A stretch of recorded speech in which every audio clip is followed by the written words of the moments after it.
gentlemen, friends and neighbors, my next guest is one of my favorite authors. Please welcome back to The Late Show, George Saunders.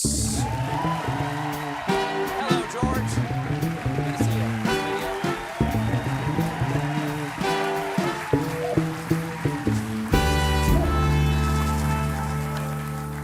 I feel so honored I get to Miles Davis. Isn't that nice? So, you got the new book of short stories here. It's called Liberation Day, first fiction collection you've done since your novel, Lincoln in the Bardo. Yeah.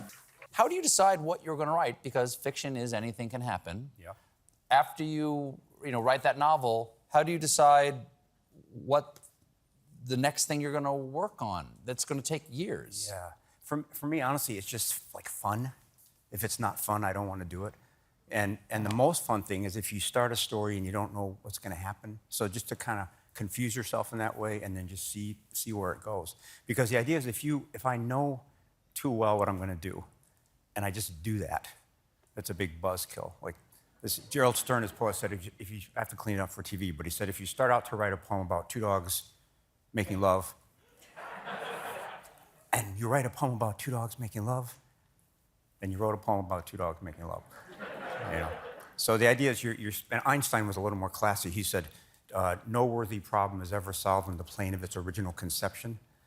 So the whole thing is you got to have a plan, and then you got to be willing to abandon it. And for me, the story is a great form for that. It's always so hard. I started off in improvisation, and sort of the idea there was discovery is better than invention. That's perfect. Is that together you'll discover something on stage that neither one of you could have invented. Right, because otherwise you're kind of condescending. If I have a story and I know what it is, and I just tell it, it ends up being a bit of a lecture. It's like if you went on a date or something and you had index cards, 7 p.m., ask about her mother. You might do that because it's anxiety reducing. Sure. But in the end, it's not a relationship. So I love that, especially as I'm getting older, the idea that you're trying to make a really intimate communication with somebody you don't know, and you're kind of trying to think the best of them as you do that. When you write nonfiction, is it different, though? Because in nonfiction, are you going in with more of a clear intention? Yes, but then the world will kick your ass. Because like I did a story where I drove the whole Mexican border from east to west. And I'm a liberal, left of Gandhi, basically, Yes. And so I knew what I wanted to be true. And then you go into the big, crazy world, and it just says, nope, too simple, nope, too simple. So by the end, I came out in San Diego, and I was leaving, and these two beautiful border guards came riding down on horseback, Oh, you're a reporter, yeah. What have you found out? And I told them, and they just dismantled everything I thought, So in both fiction and nonfiction, for me, the goal is to get to the place where your usual judging mind has been quieted, All your usual easy opinions just get reduced, and you're just in that kind of holy state of not knowing anything, which is, I think, kind of a sacred place, really, I had an opportunity to read a story of yours at Symphony Space recently called Love Letter, from a grandfather to a grandson. And it's placed in a somewhat fictional political environment where the grandson is asking for advice from his grandfather. Can you explain to the people, you have a very interesting story about how that story came about, and I think it speaks to that, going into a place where you don't entirely know the... Yeah, but first let me say, if you go to symphonyspace.org and watch this, because we know he's a national treasure, right? But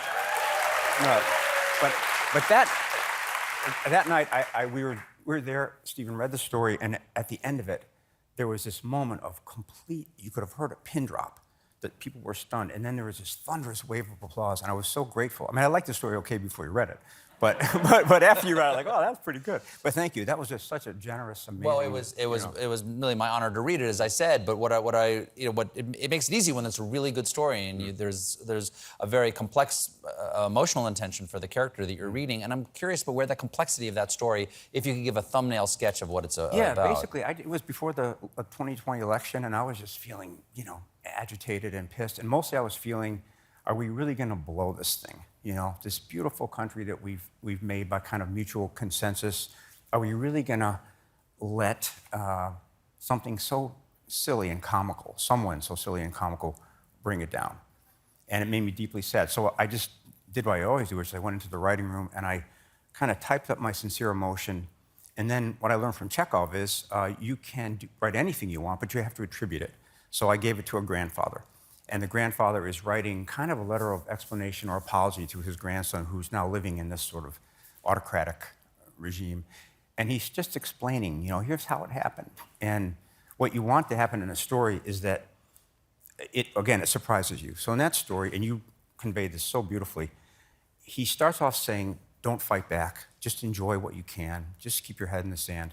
And by the end of the story, he kind of talks his way out of it, And now he's not so sure that he should be giving someone he loves that kind of passive, advice to be passive. I love short stories. I always have. How long is a short story?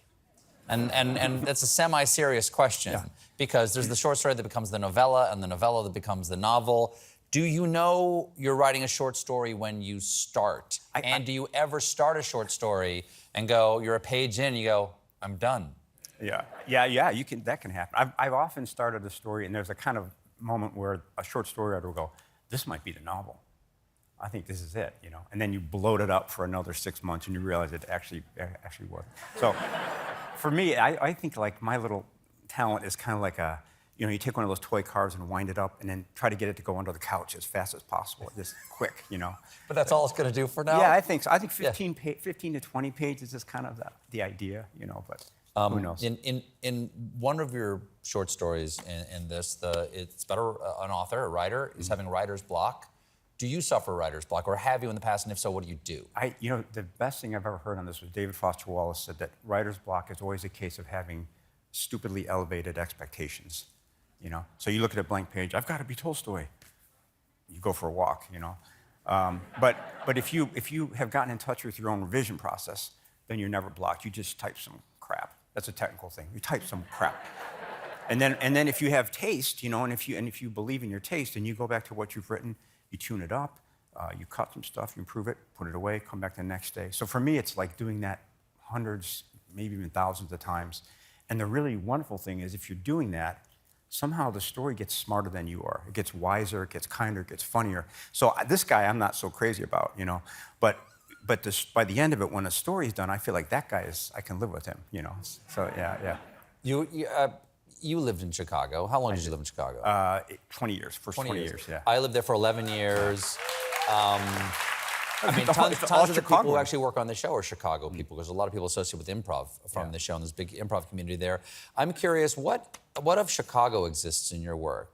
Do you think people should recognize something about life or the ethos there? I think there's a certain kind of sweet darkness in Chicago. I'll tell you the story I always think of.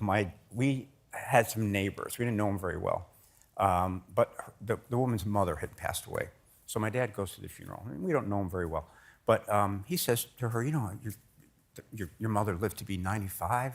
She seemed to have a very long and healthy life. And the woman says, yeah, this is the sickest she's ever been. And the Chicago part is, my dad came home. He's such a sweet man, and he came home with such a tender way of telling that story. Like, he had so much sympathy for her, and yet it was a really, really funny moment. So for me, that's Chicago in a nutshell. Well, George, lovely to see you. Thank you so much for being here. Thank you. Liberation Day is available now. George Saunders, everybody. We'll be right back.